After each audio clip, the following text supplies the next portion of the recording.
ప్రభు యేసుక్రీస్తు నామమున మీ అందరికీ నా ప్రేమపూర్వక వందనాలు. ఇక్కడ చూస్తున్నారు కదా, మరొక సాక్ష్యం, సజీవ సాక్ష్యంగా ఇక్కడ ఇంకోటి నిలబడేది. తను తాగుతూ తిరుగుతూ అమ్మాయిలతో చేస్తూ ఎన్నో విధమైన చెడు పనులు చేస్తూ ఈ లోకమే ఆనందం అనుకున్నాడు. కానీ తర్వాత తను తెలుసుకున్నాడు. మీరు ఇక్కడ చూస్తున్నారు కదా, ఇతని ఫొటోస్, వీడియోస్, సజీవ సాక్ష్యం. ఇది ఎవరు మేము మతం మార్చుకోలేదు, ఈయన కులం మార్చుకోలేదు, కానీ ఆయన ఖరాబైన జీవితాన్ని మార్చుకుంటూ చూడండి, అమ్మాయిలతో తిరుగుతున్నాడు, నానా విధమైన ప్రదేశాలు, రాష్ట్రాలు తిరిగాడు, అన్ని తిరిగి చేసి మరి చూస్తున్నారు కదా.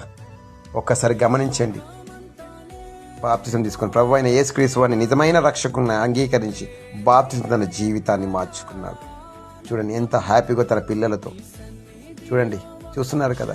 ప్రభు అయిన యేసుక్రీస్తు వారు మార్చేది మతాన్ని కాదు, మరొకసారి చెప్తున్నాను, కులాన్ని కాదు, మరొకసారి చెప్తున్నాను, ఆయన మార్చేది ఖరాబైన మనుషులను. ఇది కేవలము ఆయనతోనే